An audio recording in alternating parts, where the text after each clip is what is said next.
জীবনে আমাদের অনেক কষ্ট, অনেক দুঃখ, অনেক আফসোস, অনেক আপত্তি আপনার আমার জীবনের মধ্যে বয়ে যাচ্ছে। চিন্তা মাথায়, মনের মধ্যে দুঃখ, কত কষ্ট, কত চিন্তা। বলুন তো, চিন্তা করে করে এই পর্যন্ত কোনো লাভ কি আমাদের হয়েছে? প্রেশার বাড়া ছাড়া আর কোনো লাভ হয় নাই, ঘুম নষ্ট হওয়া ছাড়া কোনো লাভ হয় নাই। বিশ্বের সকল মানুষ মুসলমান নির্দ্বিধায় কষ্টে ছাড়া শান্তিতে ঘুমাতে পারবে, শুধু একটা ট্যাবলেট খেতে হবে, একটা ট্যাবলেট। সেই ট্যাবলেটটার নাম হচ্ছে আল্লাহর শুকরিয়ার ট্যাবলেট, আল্লাহর প্রেমের ট্যাবলেট। কিভাবে?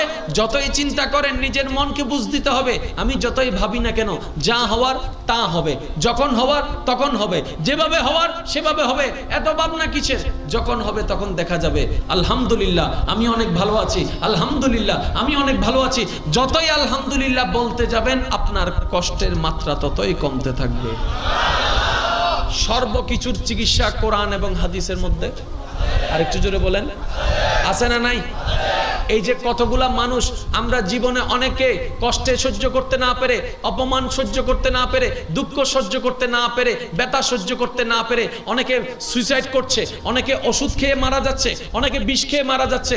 আমি বললাম ভাই, আমি বললাম বোন, আপনি কেন আত্মহত্যা করছেন? কষ্টের কারণে। আমি বললাম যদিও মাপার কোনো যন্ত্র নেই, তারপরে যদি একটু জিজ্ঞেস করি কষ্টের মাত্রাটা কতটুক হবে 100-তে, বলে যে হবে অন্তত 80, অন্তত 80 পরিমাণ কষ্ট আমার অন্তরে। আমার এখন ব্রেন খারাপ, মেজাজ খারাপ, আমি সুইসাইড করব। আমি বললাম যেখান থেকে সুইসাইড করে চলে যাচ্ছেন ওই জায়গা তো হাজার মাত্রার কষ্ট, হাজার মাত্রার কষ্ট, হাজার মাত্রার কষ্ট। 80 থেকে বাঁচার জন্য চিরস্থায়ী জাহান্নামে হাজার মাত্রার কষ্ট সহ্য করতে যাচ্ছেন। আপনি তো আসলে বোকা, আপনি তো বোকা। আপনি অল্প থেকে বাঁচার জন্য কঠিনে চাপ দিচ্ছেন। একই জিনিসটা যখন ইসলাম ধর্মে মুসলমানদের উপর আসা শুরু করলো, আমার নবী মাথায় হাত বুলাই দিয়ে সবাইকে জানাই দিলেন, উম্মত কষ্ট যতই আসুক ধৈর্য ধরিও। আরেকটু জোরে বলেন না, বিপদ যতই আসুক আল্লাহর উপর ভরসা রাখিও।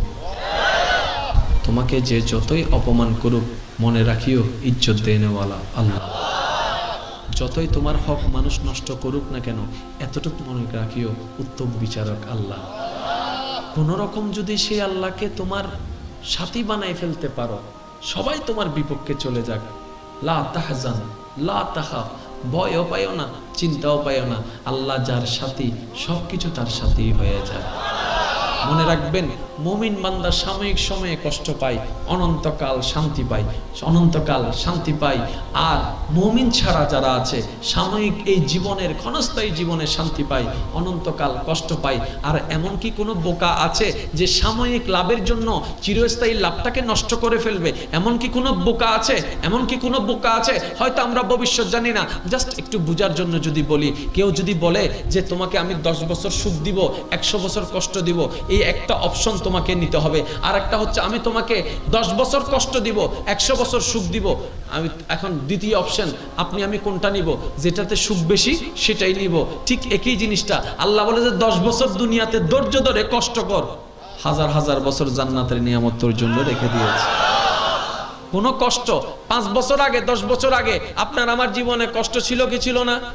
5 বছর 10 বছর আগেও আপনার আমার মাথায় টেনশন ছিল কি ছিল না? কষ্ট ছিল কি ছিল না? দুঃখ ছিল কি ছিল না? এখন আমি যদি প্রশ্ন করি 5 বছর আগের এই দিনে আপনার কি কষ্টটা ছিল, আপনি বলতে পারবেন না। ভাই, সময়কে সময় দিন, আল্লাহর উপর ভরসা রেখে ধৈর্য ধারণ করে সময়ও আপনাকে উত্তম সময় এনে দিবে, উত্তম সময় এনে দিবে।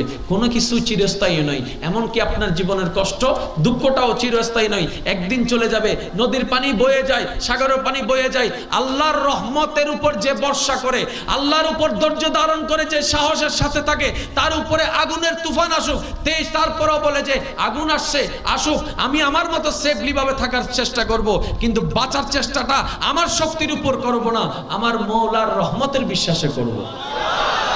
আগুন এসে তাকে ভয় দেখায়, বারবার ভয় দেখায়, কষ্ট এসে তাকে বারবার আঘাত করে, সে তো নড়ে না। সে বলে যে যাই করো না কেন আমি আল্লাহর বিশ্বাসে আছি, যাই করো না কেন আমি আল্লাহর রহমত নিয়ে আছি। একদিন যায়, এক সপ্তাহ যায়, এক মাস যায়, এক বছর যায়, যখন আল্লাহর রহমত দেখে সে বান্দা অটল, নড়ে না, আল্লাহ তখন তার বিপদ আপদ সব দূর করে তার মনের মধ্যে শান্তির ব্যবস্থা করে দেয়। বিশ্বাস আছে কি নাই? আরো জোরে বলেন আছে। আপত্তি করি আমরা, এটা পাই নাই সেটা পাই নাই। নিজেকে একবার প্রশ্ন করি, কয়বার বিসমিল্লাহ বলে খাবার শুরু করেছি, কয়বার খাওয়ার শেষে আলহামদুলিল্লাহ বলেছি। আল্লাহ যদি চাইতেন খাবার বন্ধ করে দিতে পারতেন। বিসমিল্লাহ না বলার কারণে আল্লাহ খাবার বন্ধ করে নাই, আলহামদুলিল্লাহ না বলার কারণে আল্লাহ পাক প্লেট কেড়ে নেয় নাই, আল্লাহ পাক খাবার বন্ধ করে নাই। ও আল্লাহ, তোমার প্রশংসা করলো না, তারপরে দিয়ে যাচ্ছ। আল্লাহ পাক বলেছে, আমি তো রহমান, আমি তো রহিম, আমি তো রহমান, আমি তো রহিম। বান্দা আমাকে মনে না রাখলো, প্রত্যেকটা সেকেন্ডে আমি আমার বান্দাকে মনে করি। আল্লাহ বেশি কিছু চায় না, আল্লাহ চায় বান্দা আল্লাহকে স্মরণ করুক। যেমনে হোক, নামাজে যখন দাঁড়াই নামাজের মাধ্যমে স্মরণ করি, রোজা যখন রাখি রোজার মাধ্যমে স্মরণ করি, খাবার যখন বিসমিল্লাহ বলে খাই খাবারের বিসমিল্লাহ বলে আল্লাহকে স্মরণ করি, আলহামদুলিল্লাহ যখন বলি আলহামদুলিল্লাহ বলে স্মরণ করি, হাঁটতে গেলাম আল্লাহু আকবার বললাম, বসতে গেলাম সুবহানাল্লাহ বললাম, সর্ব জায়গায় স্মরণ করি। বান্দা যখন স্মরণ করতে থাকে আল্লাহ স্মরণে তত পড়তে থাকে, যত আল্লাহ স্মরণে পড়তে থাকে তত রহমতের ছায়ায় আসতে থাকে, যত রহমতের ছায়ায় আসতে থাকে বান্দা তত যোগ্য হতেই থাকে। জীবন একটাই সুযোগ, যদি হেরে যান মনে রাখবেন জীবন একটা যুদ্ধের ময়দান। জীবন একটা, সবাই মিলে বলুন, জীবন একটা। প্রত্যেকটি মানুষ হচ্ছে সেই যুদ্ধের ময়দানের এক একটা সৈনিক। আপনারা সবাই হচ্ছেন সেই যুদ্ধের ময়দানের এক একটা সৈনিক। এই যুদ্ধে টিকে থাকার জন্য যা দরকার, যতটুকু দরকার আল্লাহ পাক আপনাকে পাঠানোর সময় সেভাবে তৈরি করে পাঠিয়েছেন। আপনি কমতি মনে করছেন নিজের মনের দুর্বলতার কারণে, আল্লাহ কমতি দেয় নাই। যেই ছেলেটা বাংলাদেশে 10টা মিনিট রোদে দাঁড়াতে পারতো না, সে আজকে মিডল ইস্টে গিয়ে দেখেন 10তলা বিল্ডিং এর মধ্যে রোদের নিচে কাজ করছে। আমি জিজ্ঞেস করলাম, ভাই তুমি পারো কিভাবে? কই সয়ে গেছে। তার মানে সবার ক্ষমতা দিয়ে আগে থেকে পাঠিয়েছে। কথা বলেন ঠিক না বেঠিক? জীবন যুদ্ধের ময়দান, প্রত্যেকটা মানুষ হচ্ছে সেই যুদ্ধের সৈনিক। আর আপনারা সকলেই ভালো করে জানেন, একজন সাহসী সৈনিক কখনো পিছু হেঁটে আসে না, পালায় আসে না। মৃত্যু মানে, আত্মহত্যা মানি, সুইসাইড মানি আপনি পালায়ে গেলেন। সাহসী সৈনিকরা পালায় যায় না, যতক্ষণ দেহে জান থাকবে যুদ্ধ করে যাবে। সাহস কি? কই আল্লাহ পাকের রহমত। জীবনে হার মানা যাবে। এই জীবন যুদ্ধে টিকে থাকতে হবে, পরকালের সরঞ্জাম অর্জন করতে হবে।